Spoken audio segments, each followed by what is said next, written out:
Hi everyone. Today we are going to see some of the basic laws in circuit theory. In that, we are going to see the Kirchhoff's law. The Kirchhoff's law, we have two different types. The one is Kirchhoff's current law, another one is Kirchhoff's voltage law. The Kirchhoff's current law, KCL, is based on the law of conservation of charges, and Kirchhoff's voltage law, KVL, is based on the principle of conservation of energy. Let us see Kirchhoff's current law first.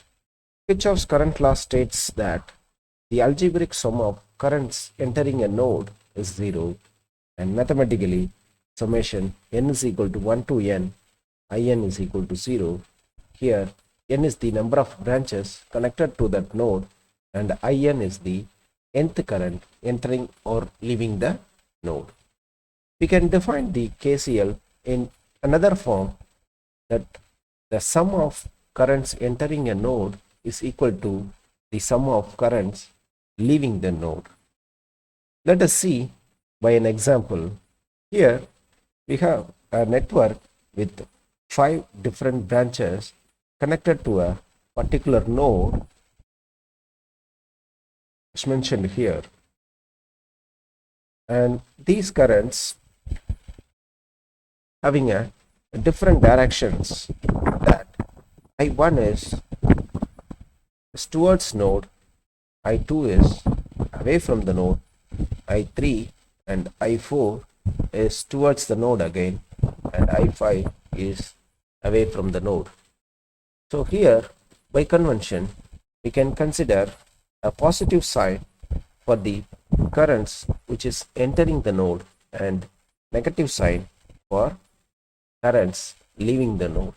So by considering this, if we can write the equation, we can have I1 minus I2 plus I3 plus I4 minus I5 is equal to 0.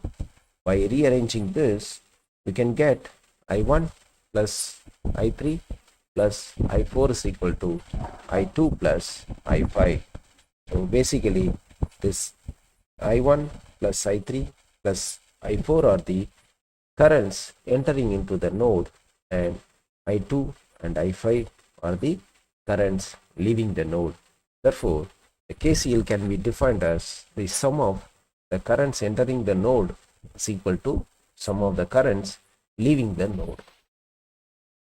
And the application of KCL is we can combine the current sources which are connected in parallel. So from this circuit we can understand there are 3 different currents, I1, I2 and I3 are connected in parallel to a common node. And by applying the Kirchhoff's current law, we can convert this parallel currents into a single equivalent current of equivalent value. Let us see the currents I1, I3 are entering into a node, and IT and I2 are leaving the node. So according to Kirchhoff's current law, the current which is entering into a node is equal to current leaving the node. Therefore, IT plus I2 is equal to I1 plus I3. So rearranging this equation, we can get IT is equal to I1 minus I2 plus I3. Therefore, the given circuit with the 3 individual currents connected in parallel can be converted into a single current source of value I1 minus I2 plus I3. So this is the one of the basic application of Kirchhoff's current law. Let us see some of the examples of Kirchhoff's current law. Example 1, for the circuit given in figure, find the current I0. So this circuit is given and all the 4 branches are connected to a particular node. And by applying the Kirchhoff's current law, we can say sum of the currents entering into a node is equal to sum of the currents leaving the nodes. Therefore, here there are 2 currents which is entering into a node, one is 2 ampere, another one is 4 ampere. This arrow indicates the direction of the current.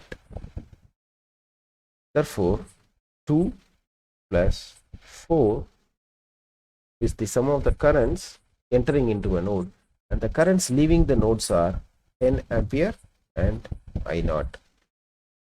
Therefore, here it is 10 plus I naught. So from this equation, we know that I naught is equal to 6 minus 10, which gives you minus 4 ampere.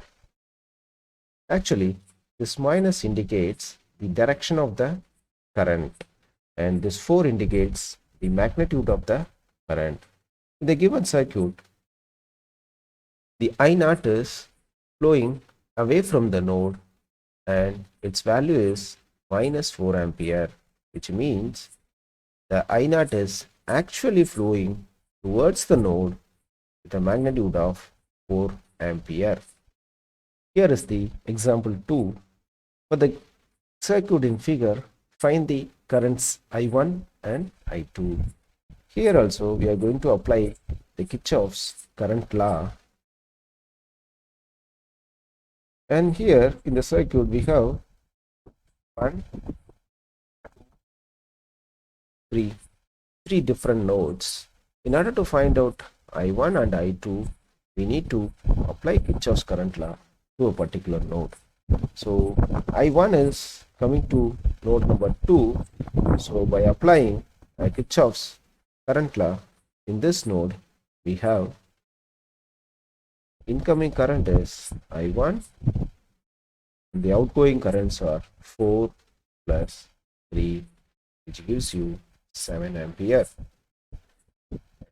I2 we can have from the equation from the node 3, so that the incoming currents I2 as well as 3 ampere.